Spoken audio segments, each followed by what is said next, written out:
ओम नमः शिवाय। बुधवार के दिन पड़ने वाले प्रदोष व्रत को बुध प्रदोष के नाम से जाना जाता है। प्रदोष व्रत हर महीने के कृष्ण और शुक्ल पक्ष की त्रयोदशी को आता है।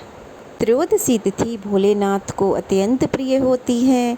इस दिन प्रदोष काल के समय यदि सच्ची श्रद्धा भक्ति से भगवान भोलेनाथ की पूजा आराधना की जाए और उनकी व्रत की कथा पढ़ी अथवा सुनी जाए तो महादेव की कृपा से सभी बिगड़े काम बन जाते हैं। आज की वीडियो में आप सुनेंगे बुध प्रदोष व्रत की कथा और इस दिन प्रदोष काल का समय शाम 6:27 से 7:57 तक रहेगा। तो आप प्रदोष काल के समय सच्चे मन से पूरी श्रद्धा से भगवान भोलेनाथ की पूजा प्रार्थना अवश्य करें।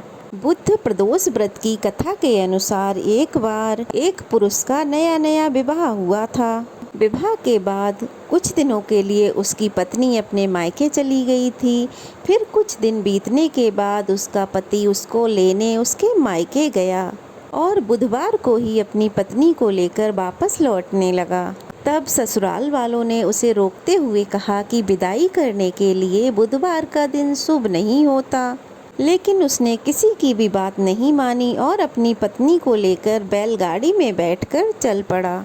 नगर के बाहर पहुंचते ही उसकी पत्नी को जोर की प्यास लगी।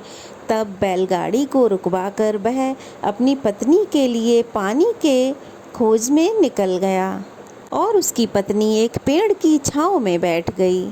थोड़ी देर बाद जब वह पानी लेकर आया तो उसने देखा कि उसकी पत्नी किसी और पुरुष के साथ हंस कर बातें कर रही है, साथ ही उसके लोटे से पानी भी पी रही है।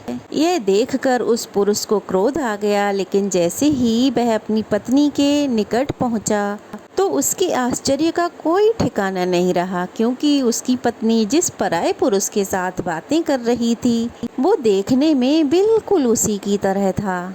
पत्नी भी अब सोच में पड़ गई। वे दोनों पुरुष आपस में झगड़ा करने लगे। धीरे धीरे वहाँ भीड़ इकट्ठा होने लगी और राजा के सिपाही भी वहाँ आ गए। दो हमशक्ल आदमियों को देखकर सब आश्चर्य में पड़ गए। वह उस पत्नी से पूछ रहे थे कि बताओ तुम्हारा पति कौन सा है। अब तो वह स्त्री भी हैरान थी, वह कुछ नहीं बोल पाई। तब वह पुरुष मन ही मन भगवान शंकर से प्रार्थना करने लगा कि हे भगवान, हमारी रक्षा करो। मैंने बहुत बड़ी भूल कर दी। मैं अपने सास ससुर की बात को नहीं मानकर बुधवार को ही अपनी पत्नी को विदा करा कर ले आया। अपने भविष्य में फिर कभी ऐसी गलती नहीं करूँगा। जिस समय वह पुरुष प्रार्थना कर रहा था उस समय प्रदोष काल का समय चल रहा था, तो उसकी प्रार्थना महादेव ने सुन ली और प्रार्थना पूरी हुई। तभी दूसरा पुरुष अंतर्ध्यान हो गया और फिर पति पत्नी सकुशल अपने घर को चले गए। उसके बाद से ही वह दोनों पति पत्नी बुध प्रदोष व्रत का व्रत रखने लगे। इसीलिए बुध त्रयोदशी का व्रत हर मनुष्य को अवश्य करना चाहिए, जो कि जीवन के सभी दुखों को संकटों को दूर कर देता है। तो यह थी बुध प्रदोष व्रत की कथा। बुध प्रदोष व्रत की कथा के साथ बुधवार की कथा भी सबको अवश्य ही सुननी चाहिए। प्रेम से बोलो गणपति बप्पा मौर्या। जय शिव शंभू। बहुत समय पहले की बात है। एक गांव में एक विधवा अपने बहू के साथ रहती थी। बहू थोड़ी मंद बुद्धि थी और उसे भूख बिल्कुल भी सहन नहीं होती थी। ऐसे में वह सबसे पहले सुबह उठकर खाना खाया करती थी। एक दिन विधवा महिला ने अपने घर पर पूजा रखी, परंतु उसे इस बात की बड़ी चिंता थी कि उसकी बहू तो सुबह उठकर ही खाना खाने लग जाएगी। ऐसे में भगवान के लिए बना हुआ भोग तो झूठा हो जाएगा। यह सोचकर उसने अपनी बहू को कुछ देर के लिए घर से दूर रखने का उपाय सोचा। उसने अपनी बहू को बुलाकर एक मटका दिया जिसमें छेद था और उससे कहा, बहू आज घर में पूजा है, तू जा और पानी का इंतजाम कर ला। हालांकि बहू भी बड़ी चालाक थी। उसने पहले से ही देख लिया था कि मटके में नीचे छेद है, तो उसने घर से बना हुआ आटा चुपके से निकाल लिया और मटके में पानी भरने चल पड़ी। जब वह कुएं के पास पहुंची तब कुएं के पास पहुंचकर उसने उस आटे से रोटियां बनाई पास में ही आग जल रही थी। उसी आग में उसने अपनी रोटियां सेंक लीं। पास ही उसे गणेश भगवान का मंदिर दिखाई दिया, जहाँ पर किसी ने गणेश भगवान के सामने घी रखा हुआ था। बहू ने उसी घी को अपनी रोटी पर लगा लिया और खा गई। यह देखकर भगवान गणेश को बहुत गुस्सा आया और उन्होंने अपनी नाक पर एक उंगली चढ़ा ली। जब गांव वालों ने यह देखा तो उन्हें बड़ा आश्चर्य हुआ और उन्होंने गणेश जी को समझाने की बड़ी कोशिश की, लेकिन उन्होंने अपनी उंगली नहीं उठाई। धीरे धीरे यह बात राजा तक पहुंच गई।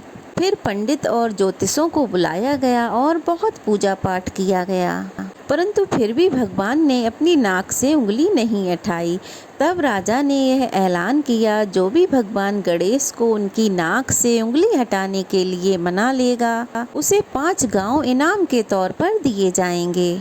विधवा महिला की बहू ने जब यह बात सुनी तो वह बोली, क्या मैं कोशिश करके देख सकती हूँ?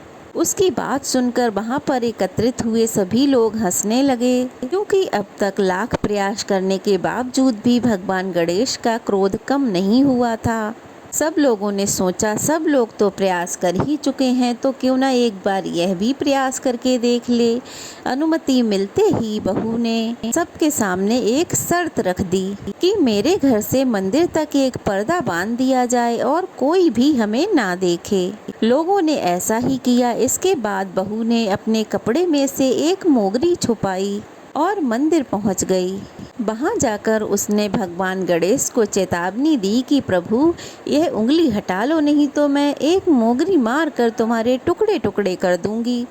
भगवान गणेश ने सोचा कि यह औरत तो बिल्कुल ही पागल है, कहीं ये सच में मुझे मोगरी ना मार दे। यह सोचकर भगवान गणेश ने अपनी नाक से उंगली हटा ली और जब पर्दा हटाया तो देखा गणेश जी की उंगली वापस अपने स्थान पर है। यह देखकर सभी गांव वाले बड़े प्रसन्न हो गए। सब बहू की जय जयकार करने लगे। इसके बाद राजा के आदेशानुसार बहू को 5 गांव इनाम में दे दिए गए। कहा जाता है कि तब से ही बुधवार का व्रत करने वाले लोग इस कथा को सुनते हैं और दूसरों को सुनाते हैं और भगवान गणेश से यही वरदान मांगते हैं कि जैसे उन्होंने बहू की बात मानी, वैसे ही हम सब की बात मानकर हमारी मनोकामनाएं पूरी करें। इस प्रकार आज के दिन जो भी इन कथाओं को सुनता है, दूसरों को सुनाता है, उनके घर में भगवान गणेश की कृपा से सुख, शांति और यश बना रहता है। उनके घर में अन्न धन के भंडार कभी खाली नहीं होते। तो प्रेम से बोलो, विघ्नहर्ता भगवान गणेश की जय। तो आज का वीडियो यहीं तक। ये थी बुद्ध प्रदोष व्रत की कथा। कैसी लगी कमेंट बॉक्स में ज़रूर बताइएगा। अच्छी लगी हो तो प्लीज़ लाइक, कमेंट, शेयर कीजिएगा और नए हैं तो चैनल को सब्सक्राइब करना ना भूलिएगा। तो चलिए फिर मिलते हैं, तब तक के लिए ओम नमः शिवाय।